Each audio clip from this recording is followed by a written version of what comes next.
Let's see if it goes. Ha, it did.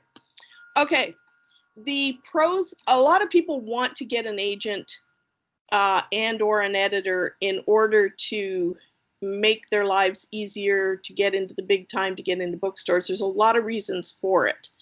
Now, the advantages of having an agent is a good agent can place your manuscript where it can get the best deal. I mean, you hear these people talking about the bidding wars and things like that. That happens with a good agent and who is placing your manuscript in the right spot and getting interest in it.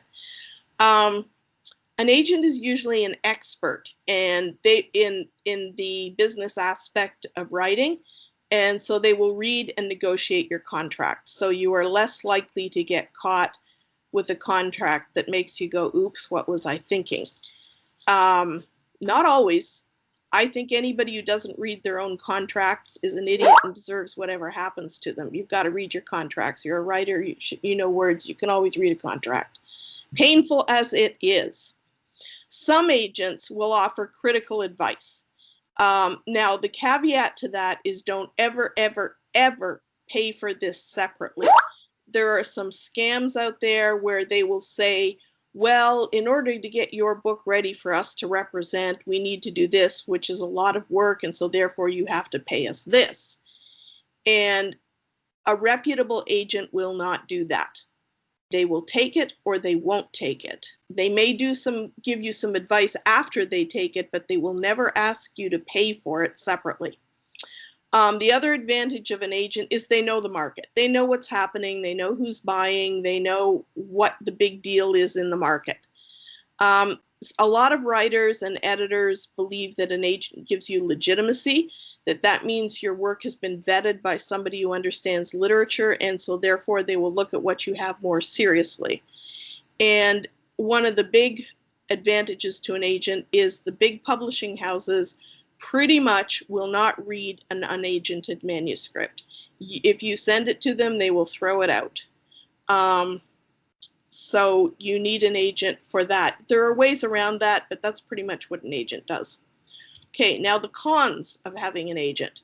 So a poor agent is not up on the market. I had an agent one time. He was a New York agent. He was well regarded. A couple of my friends were with him and he sold their stuff just great. But I was focusing on children's books and he knew nothing about children's books, to the point he would call me and ask me who I thought he should send the manuscript to. And that wasn't really helpful. And he was a great guy and he was a good agent for mysteries and nonfiction, but he was not a good agent for a children's book or for the children's market because he just didn't know it. You pay an agent 15% of your royalties. That's not a lot if they're good and they get you there, but if you're getting a small advance, that's a lot of your money. Another piece that people aren't always familiar with is they often hold the money and disperse it quarterly or less often depending on the company. So you may make, say you made $4,000, they'll sit on it for 3 months and then send you your share. Sometimes they'll sit on it for 6 months. I've even heard of them doing it for a year, and once I heard about 2 years, but that was somebody that the reason I heard about it was because there was a lawsuit over it. And the main thing is to remember that this is a business. They only love your work when it will make money. Now, in order to make a living, the agent has to represent at least 8 clients who are making a living wage with their writing. And there aren't that many of those people floating around. And you figure that most of them are in New York. A living wage in New York is over $100,000. So how many writers do you know who are personally profiting, making over $100,000 a year? So that's where you're starting to get into the crunch. If you're an author who would be pulling a $3,000 to $5,000 advance, which is the most common amount right now, an agent can't make their money off you. In fact, I've been looking at agent listings and I'm wondering how they stay afloat, whether they're all living with their parents and hoping for the best. So you've got to keep that in mind when you're considering hiring an agent. Okay, so before you ever contact an agent, you have to have a well-crafted, complete manuscript. Don't make the mistake of thinking that you can send them a chapter and a great idea, because just because you can write a chapter doesn't mean you can write and edit a book. So they won't touch you unless you have a complete manuscript to send. You have to have a really good query letter, because that's your kickoff, that's your elevator pitch. That's where they see whether or not you can write, whether you've got the stuff behind you that will make you of interest to them and to the publishing industry. You have to have synopses of your books, and a synopsis is not a pitch, but you have to have a complete synopsis of varying lengths. Some of them will say, send us a 1-page synopsis. Some of them will send a 5-page synopsis, a 10-page, whatever. They all have different requirements, and you have to meet their requirements. They are not going to accommodate themselves to you. You have to accommodate yourself to them. And you should have bios of various lengths, from 50 words up to a couple of pages, and all different lengths. Oh, by the way, I can't see any questions that are being typed. So if Matt, if you can leap in if there's anything, because I can just see the screen. Yeah, okay. Not a problem. I'm watching it right now. Perfect. Thank you. Okay, query letter essentials. This is really your big thing. This is your pitch of yourself. So what you need to have in it is your contact information. That means your address, your email, your phone number. Any way they could get hold of you, because they all do it differently. You have to have a clear request with a professional tone. You have to tell them what you want. Like, I have this book and I want you to represent me. Because sometimes it could be, I write this type of work, I would like you to look at what I have to see if my catalog or what I have coming is of interest to you. So you have to be very very clear about what you want. You have to explain why you're contacting that agent. Not just, hey, I want an agent, you want to be it? So it's very specific. And you have to write a really interesting pitch. If you go online, I've got some sources later in the PowerPoint where you can go online and read query letters that have worked. And you can see there's a lot of variety to them, but every one of them, it's kind of like, huh, that's interesting. Any credential you have, awards, mentions, why you are the one and only person who can write this great book, anything you have behind you, don't make it up. If you don't have anything, don't say you don't have anything, just leave that out. And one thing that's super important is keep a spreadsheet. A lot of agents will put their contact information in, and you can query them, which is fine. But one of the mistakes, which I made one time, is I queried 2 agents in the same publishing house, and surprisingly enough, they talked to each other. So they both rejected me rather tartly. So keep a spreadsheet of who you've contacted, what they have said in reply, if they've said anything. For example, when I was looking for an agent a while ago, which did not bear fruit because I was doing children's books again, which are not big sellers, I had one agent contact me and say, well, I'm really not doing this, even though it says that in my bio. I'm doing adult stuff. So I've gone back and forth with her 2 or 3 times because she liked what I had written, even though she didn't want what I had. And I said, well, I'll be doing some adult stuff later. So she said, okay, send it to me. So I will do that when I have it ready. So you want to hear whether you get the form letter or whether you get a tinkling of interest, so they might want to look at something else. But you have to keep notes, because you may think you're going to remember everything, but you don't, unless you're a lot smarter than me, which you very well could be. So be really careful about that. Okay, now here's sort of a copy of a query letter, which is kind of but these shows you the different pieces in it. Like, you've demonstrated that you researched and handpicked that agent. You've got a professional tone that's kind of fun. You've got a hook. Your elevator pitch is in there. Your author bio shows what you're writing and why you're the author for this. Like, you have to be clear. One of the biggest rookie mistakes is you can talk about it transcends 2 or 3 genres. Maybe it does, but pick one. You don't want to sound like you're wobbling around all over the place and you don't understand what you're writing. You also have to show that you have unique qualifications to write this. You keep it short. The maximum you're going to write is a page. Any more than that, and they'll think they don't know what you're doing. Sign it, put in your information, that kind of stuff. It's pretty basic. You would do this for any kind of query letter, whether it's an agent or an editor. Okay, so here are a list of examples. I don't know if I can get to them.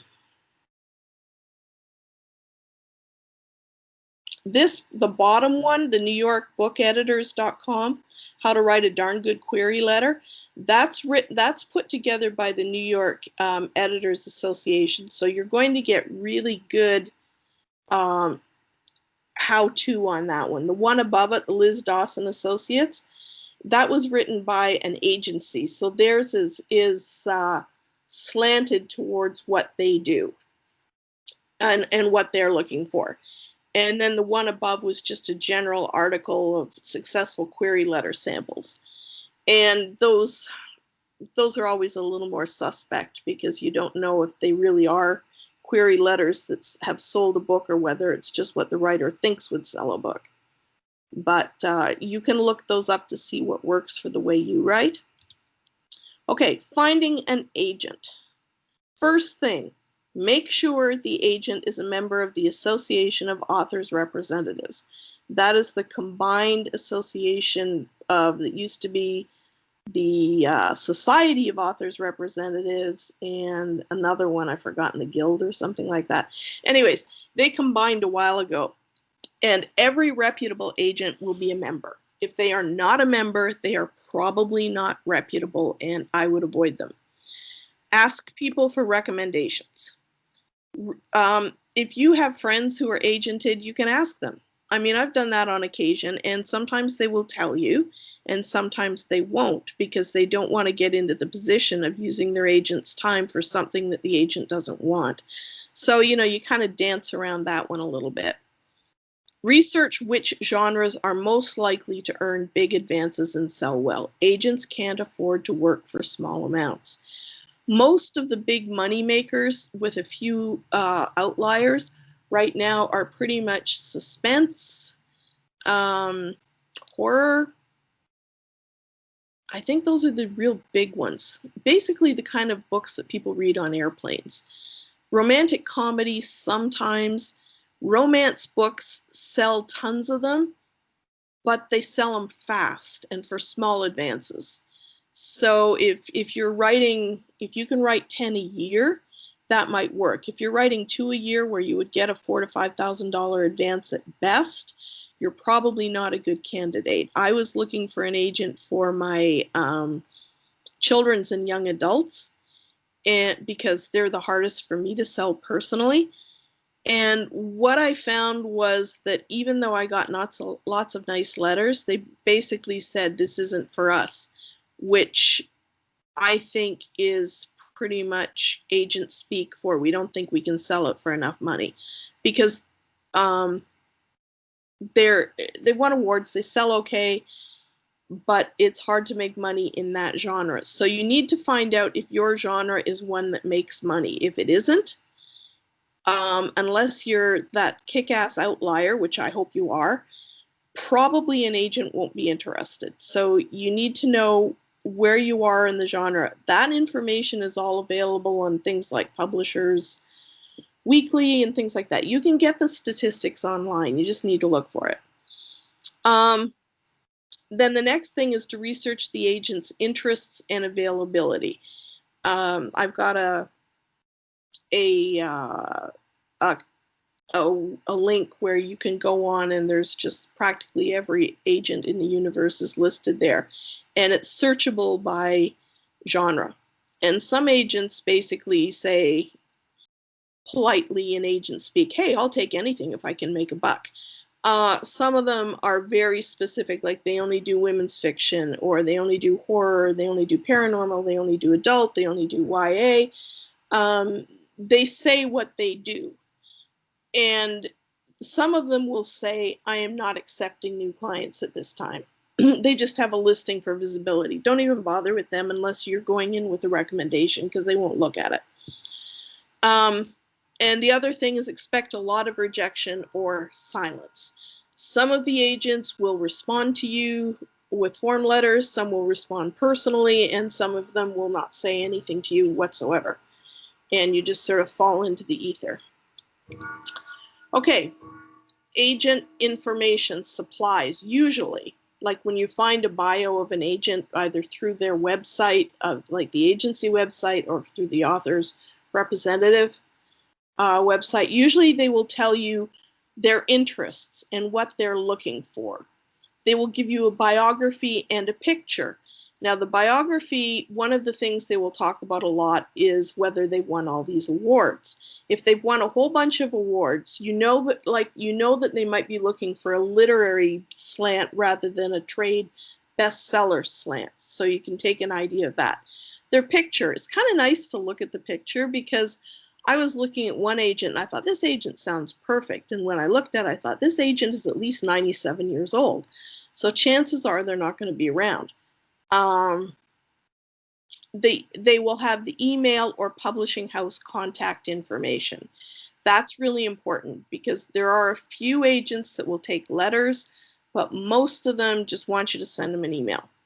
And they will give their Twitter, Facebook, Instagram accounts. So if you want to look and see how this agent deals with the media or with the public, you can take a look at what they do.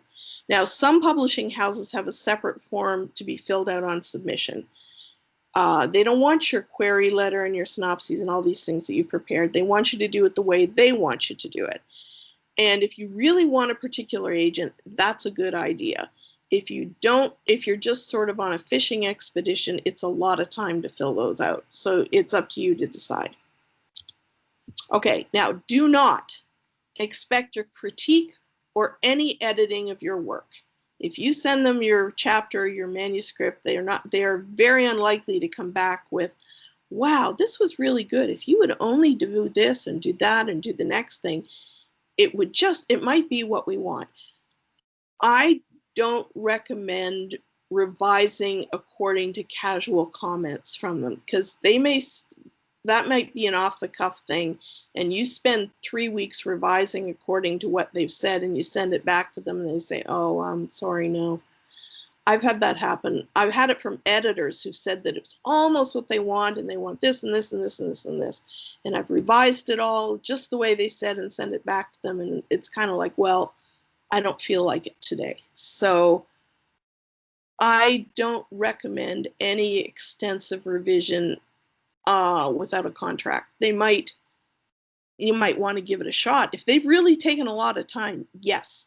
But if it's just a couple of casual comments, no. Now, don't ever pay an agent to either critique your work or to do something to get it ready for publication. It's a scam. A reputable agent will not do this. They will take you or they will not take you. They won't say, well, give us some money and maybe we'll do it and maybe we'll do this. So that's a big thing to watch out for. And another thing to not do is to query with an idea but without a finished manuscript, because those of you who have finished a manuscript know it's entirely different than having a great idea that you think will turn into a book. The ability to actually finish a book or a manuscript and get it into a finished, edited, clean form is a skill that not everybody has, and that's part of having a good idea. They are not interested in your good idea. They're interested in a finished product. So make sure it's finished before you try to talk to anybody. The only exception to that is with nonfiction. And that would be, if you were going to do nonfiction, you would want to submit at least 1 to 3 finished chapters, a complete outline, and a history of why you should be able to do that book, as in you've done other books, or you're an expert in the field and there isn't anybody else, and you've done the market research to show that 43 million people actually are trying to buy this book. So, but basically your best bet is to finish a book. Okay, Where the agents hang out. It's sort of like going snipe hunting. Okay, writers' conferences will often allow you to buy a pitch slot with an agent. Now, the good thing about that is you have targeted genre, you can radiate your enthusiasm, and you can choose the agent you're interested in. And I've heard several writers have had good luck with that. I never have because I'm not good in pitch sessions. Bad news, very short time slots. Agents have already listened to a whole bunch of writers. They're tired because most of them are working on jet lag, and they're on a fishing expedition. Some of them are there because they just thought it'd be really fun to have a weekend in Seattle or wherever they've gone to. And they've talked their publishing house into letting them go. It's usually very junior agents who are there, and they don't often have clout. But honestly, when you're trying to get started, it's worth a shot. Okay, online. There are so many places online for you to connect with an agent. I don't know how good they are. Again, I've heard some people have had good luck, and I've heard a lot of people who've had no luck, so it's up to you. So there's multiple online resources that offer information and possible connections. Pitch Wars, that's a pretty famous one. You submit your work, maybe they check you out, and they have themes, they have all the directions, they do it every year. And a lot of agents at least scan through it, even if they don't get deeply involved.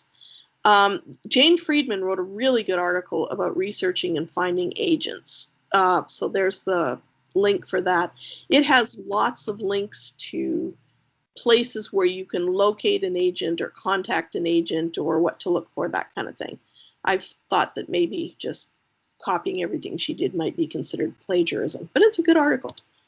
Other sources, Publishers Marketplace has a lot of stuff about agents. Manuscript wish list, this is where agents post what they want to find, as in, I want the next Star Wars book or the next Harry Potter. Agent queries, this is another place where you can query agents. Now, one of the ones that I like a lot is the literaryagencies.com.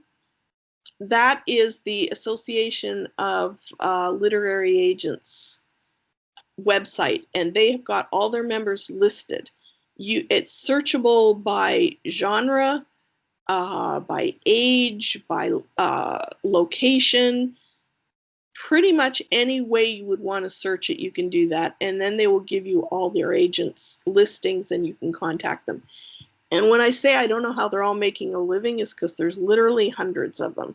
Now, one I did, http literaryagents.com in Seattle. There are 2 or 3 literary agencies in Seattle and a couple more in Portland. So if you're interested in going local, that's a place you can look. I know I was going back and forth with an agent who was in Portland, so she is physically in Portland, but she was connected to a New York publishing house. Like, she was one of their bona fide agents, but she just lived in Portland. And so much is done online now that you can find an agent who's physically elsewhere, but still connected to the hub. Most reputable agents, not all, but most reputable agents are in New York or Los Angeles. I think there's some in Chicago, and then you find the local ones who have built connections. They may be working with small presses quite a bit, or they may just have really good connections with New York and Los Angeles, because as I said, everything's done online anyways. So that's entirely up to you. Questions? Anybody have any questions? Feel free to toss them into the chat message if you don't want to read them out loud, or you feel free to come off mute and ask Susan anytime. Andy asks, what is a big publisher? Typically it's the big 5. Random House, Hachette, I can't remember them all. HarperCollins. Simon and Schuster. Simon and Schuster, the really big publishing houses. There used to be a bunch of them, but they've all gobbled each other up, and so now there's 5 that are considered the real Random House, really big worldwide ones. Susan, don't they all have these small imprints under their, giant umbrella as well? So it may seem like there's a bunch out there, but there's only just a couple. Yes. Yes. Yes, And if you can get in with an imprint, that's a good thing, because that means you've got a top end editor who is going to shepherd your book along. That's the good news. The bad news is what happened to me actually is I got in with a really good editor at Athenaeum, and then she died, unfortunately. She was an amazing editor, and the publishing house changed hands, and so I really didn't have an editor anymore. So even though I was still under her imprint, I became what's known as a literary orphan, because nobody was shepherding my book along. And it actually all on its own won awards, and they called me saying, well, we found we sold out all your books, so we're doing a second imprint. I'm like, great. Well, we didn't think we were going to sell them out. It's like, okay. But it's like, so it's, yeah. So imprints are kind of an interesting bag of tricks there. Susan, would you recommend having a lawyer read over a contract if you get that far? I would recommend somebody reading over a contract. You could either do a lawyer who specializes in intellectual property or an agent, but somebody should read it over. And one of the things, like I said, I've had a bunch of agents. One of the things that happened is I sold all my books myself. I got them over the transom. It was people I met at conferences, whatever. And I sold the book.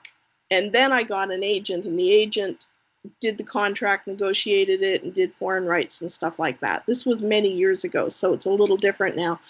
But I would really not recommend ever signing a contract that you haven't had some expert eyes on. And there's a couple of things I've sent out 2 or 3 times, that there's a society or association of intellectual property lawyers here in Seattle, and at least 1 week a year, but I think it's more often than that, they will give you a half an hour of time for free. Okay. And that's a really good source to get to make sure that what you've got in your contract is not going to screw you over, because obviously the publishing house is going to give you the contract which is most beneficial to them. They are not going to give you something that has goodies for you. But a contract is always negotiable. But the thing is, the trick is knowing which parts are negotiable and which parts will not be negotiable. And I've negotiated every one of my contracts, some by an agent, some I just did myself. And they always changed them, but they always started off with a boilerplate that gave them everything, and I got the scraps. So it was really important to make sure that somebody who knew what they were doing read this contract, so you don't get caught. Yes, thank you. You're welcome. Anybody else? Now that you all know everything I know about agents. Okay, if there's no other questions, probably move on to Shannon doing her part. Yep. Thank you, Susan. You're quite welcome.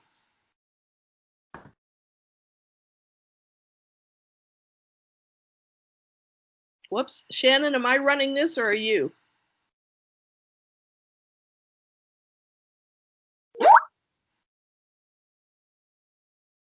Is Shannon on? I do not. I think she is definitely in the list of people. But you may need to unmute yourself, Shannon. Try again. Are you there, Shannon? Send help. Well, I can move the slides forward, but I can't hear you. I'll put your first slide up. That's Lori. Shannon, are you there? I see her in the people that are on the call right now, and it says she's unmuted, but maybe she doesn't have something plugged in correctly. Or needs to turn up her sound. Yeah, maybe we'll give her a minute here trying to work through that. Shannon, just keep testing, and we'll tell you when we hear you.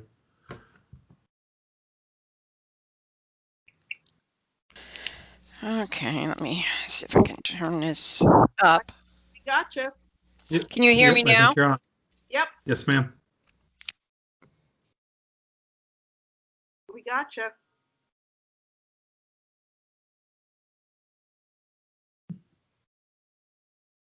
Now I think we might have lost you again. I love technology. Oh, I think I hear you. Hello.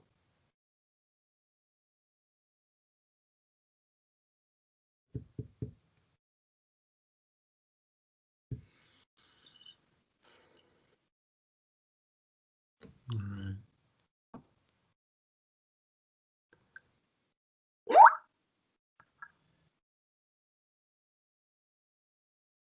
Yes, I agree, Joseph.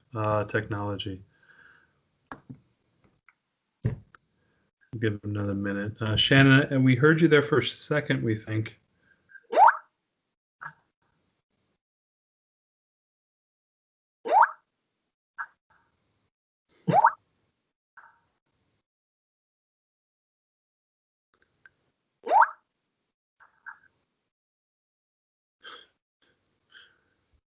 Peanut Gallery is chiming in the chat here.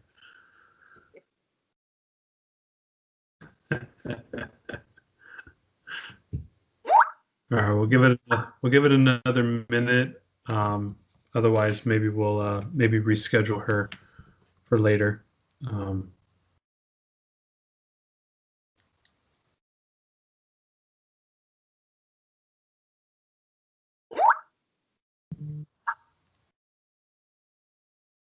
She's unmuted, but she can't hear me. Yep, I think that might be the problem. Shannon, if you have headphones plugged in, try unplugging them and seeing if you can just speak into your computer.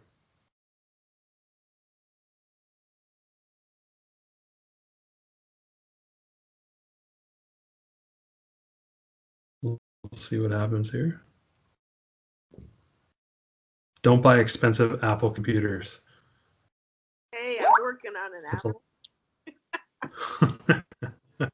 These headphones. That's one too many pieces of gear.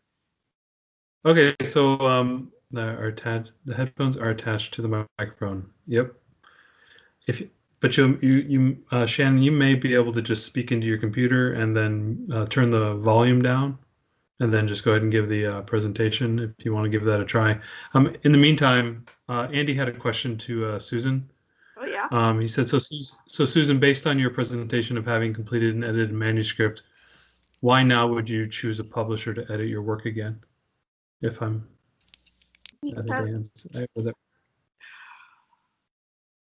Okay, and why would I choose an editor to do it or a publisher to do it?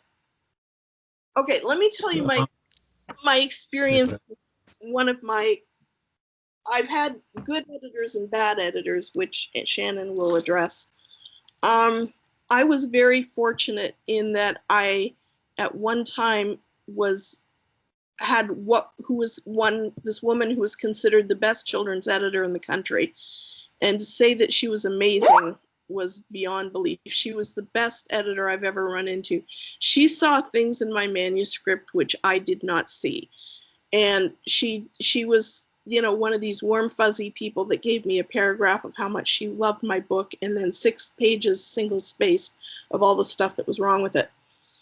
And I made all the changes in the book except one that she suggested. And when the book came out and I got reviews, the only criticisms I got were for the place where I had not done what she suggested. A second pair of eyes, expert eyes, not your buddy, you're somebody who thinks they know about writing or books, is invaluable.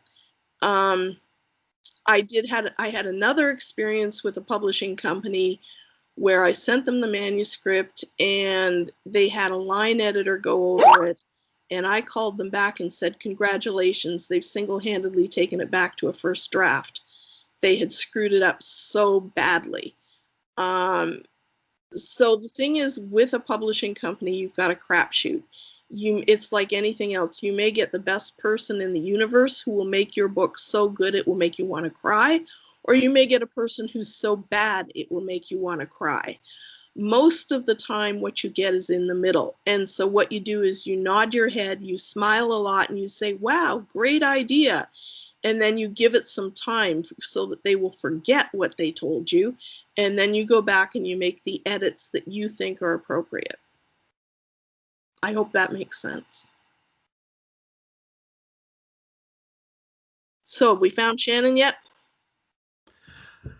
I've given her a little bit of instructions, and we'll see if she can work through it. Otherwise, then we'll go ahead and maybe just reschedule it for another week, so we don't have to keep pushing on a string.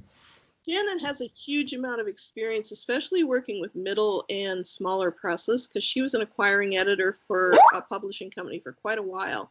So she knows a lot about how you work with editors and what editors want and what they don't want, and how to work professionally with an editor, even when you really want to stick pins in them, because you often. Yeah.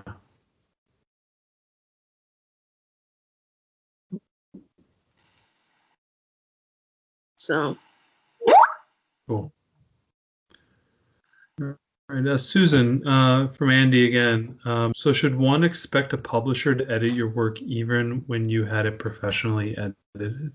Oh, yes. All you've done when you have had it professionally edited is all you have done is brought your manuscript to the best point you can get it to within your capacity. When you submit it to a publisher, they have a couple of things. You're looking at a different point of view. You're looking at a publisher's brand. You're looking at what that editor sees as a possibility. And it's a long chain of people mucking with your work. And it's often an advantage, and sometimes it's not.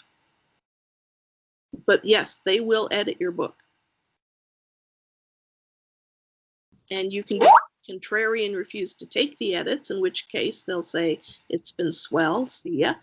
Or you can work within that framework.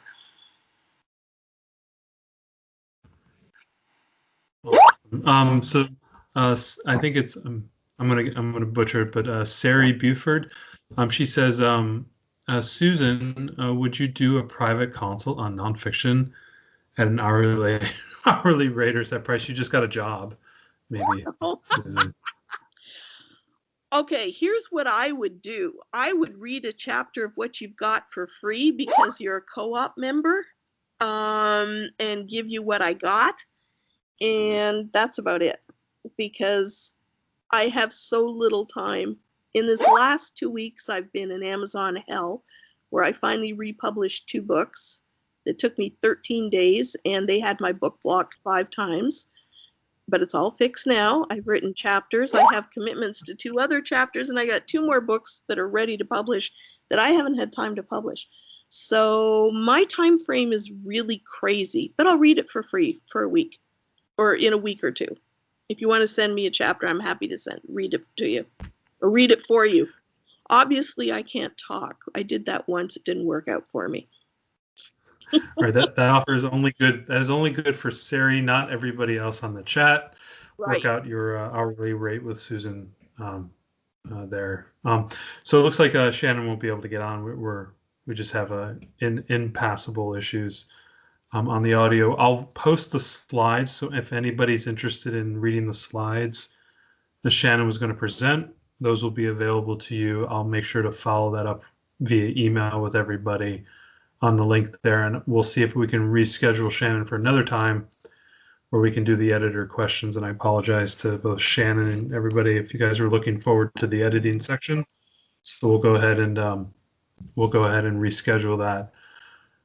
Does anyone have any last questions for Susan? Otherwise, we can maybe end this a little bit early, and then I'll have this posted to YouTube maybe within a few days. Any last questions? A couple people are typing. 4 people are typing. Let's get a 5th person typing. Thank you. Thank you. Thank you. Great job, Susan. Lots of kudos. Thank you. All right, so Susan, thank you very much. Sorry for the technical issues, and I'll work with Shannon on how to address that and maybe take some time to maybe do a sample call with her to see if we can work through the issues. Yeah, that would be good. I appreciate it. She does have a lot to offer. Yes, I know. I will try to get her back on. Linda, I'll work with you and see if we can reschedule her talk to some other time.